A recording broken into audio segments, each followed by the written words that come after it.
Welcome to the 5th episode of the 12th season of The Current. I'm your host, Eli Morano, and today we are welcoming Sydney Bouchelle, the UNCW Media Relations Specialist. This week's episode of The Current starts right now.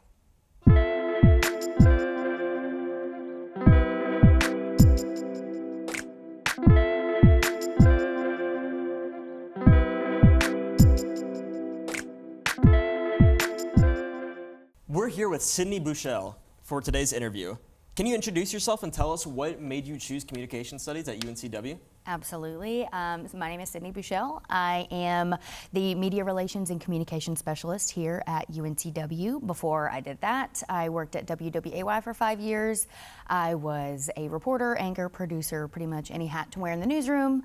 That was what I did. And so what made me choose Communication Studies is I knew for a long time what I wanted to do. I didn't know where I wanted to do it. So when I made the decision to come to UNCW, I knew I wanted to be a comm major because I knew I wanted to go into journalism. So after realizing that Communication Studies was kind of that path to take rather than going somewhere with a really specialized broadcast journalism minor, I wanted to be more well versed in just cameras and learning more about everything that goes into Communication Studies. I'm also really into ethics, and I think having that real full circle style of an education is really beneficial. Absolutely. What experiences at UNCW would you say shaped your career the most? I would say probably classes in the studio. I was a member of Teal TV, which I loved, and it was wonderful being able to be in the studio and get some extra time in here as well, and learning to write scripts and things like that. But the classes in the studio that were so hands-on, that I think was probably what really lent to how I got my first job and the experience that I had and the knowledge of cameras that I had. So they were very impressed that I was kind of ready to go on day one. There wasn't much to be taught. I had a really nice foundation set by Communication Studies. How would you say that the Comm Studies department specifically impacted your time at UNCW? Wow. It was wonderful.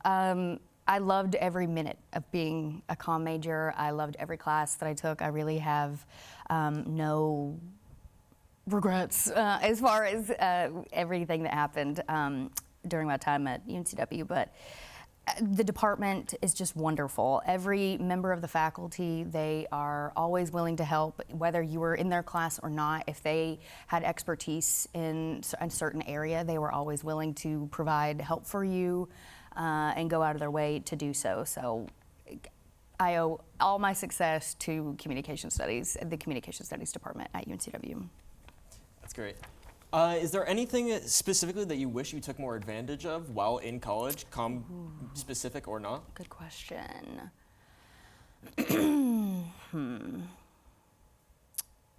I think if I could go back, I was a member of the first iteration of Digital Drip.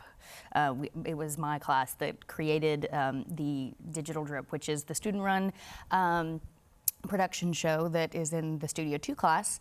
And I think I would go back and actually be at the live taping of that show. I was out of town that weekend, and that was planned way before the live taping had been planned. But if I could go back, I think I would go back and be at the live taping, because that was something I never got to do, was be there for a live recording. So, what made you choose to pursue a master's in IMC specifically? Actually, my new job, I would say, as the Media Relations and Communications Specialist, it is more PR than journalism. And so having a foundation of branding and marketing is really important to me, to just learn more about that. Right now I'm in a crisis communications class, and it's been really wonderful to learn about that and how, different types of crises and, different theories that help to explain them and help people make decisions around them. So I think that was really the decision that, my new job is what led me to that decision. And I would say that I was really interested in it anyway, right after I graduated, but this, the cards didn't fall for me to immediately enroll in the class.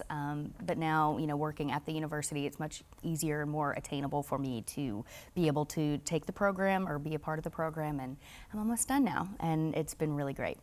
That's good to hear. Mm-hmm. If a UNCW student wanted to go into media like you did, is there any specific piece of advice you'd give them? I would say be flexible, be adaptable is probably the biggest piece of advice. And also never think that you are the smartest person in the room. There's always something to learn from someone else. So if you are the smartest person in the room, you're in the wrong room. So. I agree. You're the president of Alpha Phi. Would you say that it impacted your leadership skills in any way? Absolutely. Being a leader to a group of like 120 college-age women is a learning experience. And I would like to say that it went flawlessly, but there of course were, things that would come up and you have to deal with as a leader in that position. So I think serving as the president, it really allowed me to learn how to tackle situations that are difficult. I'm a people pleaser. Till the day I die, I'm a people pleaser. But I think having that experience, it allowed me to kind of be able to prioritize, okay, I don't want to hurt this person's feelings, but we gotta lay down the law sometimes. So yeah. Being able to make those difficult decisions, I think, was really something I learned from that. How would you say your transition from being a student to landing your first job was? Was it bumpy? Was it pretty smooth? I guess you could say it was bumpy. I was an intern at WECT whenever I was a senior, and it was in my spring semester. And I was hoping to just transition into employment there as a reporter, but they didn't have any open positions at the time, so I ended up working as a server at Kickback Jacks for about, 3-ish months, May to October. And in October, a job at WWAY came open, and I had some internal struggles with that because, I was an intern at the other TV station. I felt like I was kind of betraying the experience that I had there to go somewhere else. But I don't regret working at WWAY, not a day, because it was just a wonderful, again, learning experience, being there and getting to work with those people that work there and learning from them and all the people that I met and got to tell their stories. So and it was a bumpy ride. So if anybody has struggles getting that first job, you are not alone, and it is not unusual. So, yeah. You've been on both sides of the story as a journalist and now in media relations. Can you tell us a little bit about both these positions? Sure. So I think as a journalist, you always want to get the answers, right? Of course. And coming on this side of things, it's much more eye-opening that it's not that answers aren't, we're not trying to hide things from anyone by any means, but there are just certain things like FERPA that prevent us from sharing a lot of information. So, and I know that journalists can be very frustrated by that, and they want, all the details because they want to be able to provide those details to the public. And I totally understand that because I have been in those exact same shoes. But there are certain, protections, and especially when it involves students. So I think being able to see both sides of the coin, and I'm hoping that the journalists that I work with daily, knowing that I come from a journalism background, they would understand that I'm not trying to keep anything from them, and so I understand the work that they are trying to do, and I'm trying to help them to the best of my ability. So. Yeah. Do you have any times as being a reporter or journalist that stuck out to you or are very super memorable? I would say my most memorable was probably one of my last stories that I did. I spent 3 days, or not 3 days, I don't know why I said 3 days. I spent 1 day offshore at Frying Pan Tower with Hannah Patrick. She was one of my very good friends, and she is also, or was, an anchor at WWAY. Now she lives in Washington, D.C. She's now in PR as well. But we spent the day and night at Frying Pan Tower, and we did a selection of, 3 stories. Maybe that's why I said 3 days. And I got to do 3 stories out of the time that we spent on Frying Pan Tower. It's 40 miles off the coast of North Carolina. It's an old Coast Guard watchtower. And so they're trying to restore it so it can be a piece for education and also help with boater safety and that sort of thing. So being able to go out there and experience the sunrise on Frying Pan Tower was really awesome. Are there any skills that you learned from the Comm Studies department that you bring into your everyday life? Absolutely. I use things that I've learned from comm studies every single day, in every part of my day. I mean, just being a good communicator, I would say, is something that comm studies teaches, and learning how to communicate well with other people, especially different groups of people, because you kind of have to alter your communication style depending on your audience.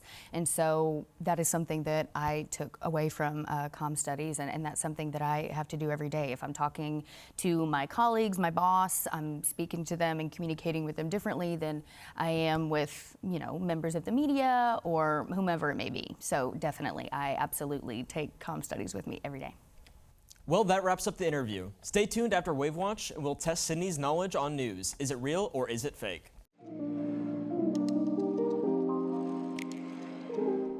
Speaking of communication, Communication Studies Week starts April 20th through the 24th. There will be headshots, networking events, and poster sessions. Save the date, Comm Studies Week is almost here. It's time to build your outcom. Get ready to create, connect, and shape what's next. Now let's kick it back to Eli and Sydney with a fun-filled real versus fake news game. We're back. Let's see if Sydney can tell the difference between real or fake news. Florida man arrested for throwing alligator through drive-through window. I think that's real. Yeah? I think that's real. You think so? Yeah, I'm gonna go real on that one. All right, she says real. It's real. It's always in Florida. Yeah, it's Florida. Anything happens in Florida. UNCW installs ocean view dorm slides instead of stairs. I'm gonna go fake news on that one. Are you sure? Yeah, I think I would maybe know. I don't know. She says fake. And it's fake. Good. Crazy money. Man wins lottery twice on same day.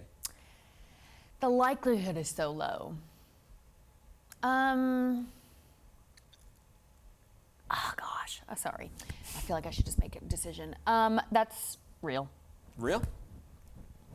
Yeah. It's real. Black bear breaks into U.S. middle school after hours and wanders halls. I think that's real. Think it's real? Mm-hmm. I think that could very likely happen. Especially in like Tennessee, yep. TikTok influencer hired as official weather predictor for small town. I hope it's not true. You hope it's not true? Yeah, not that I don't want them to have a job. I'm gonna go fake. I'm gonna go fake on that one. She says fake. It's fake. Wow, I'm on a roll Maybe here. for the good of everyone around them. Probably, yeah, probably good for everyone, yeah. Man sues coffee shop for not making his day better. I could absolutely see that happening. I think I could see myself doing that. Well, you gotta get your coin, so I'm gonna go real. That's All right, real. she says real. Oh, And it's no, darn. The happiness guarantee, people could sue over that. So True. They might not win, but. Depends on what state they're in. Right. California woman finds live frog in her Target salad.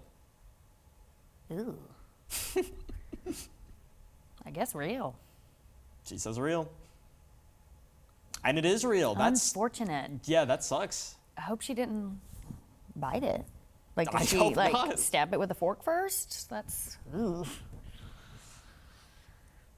Officials installed duck warning sign in spot with no ducks. Why would I do that? Just for fun.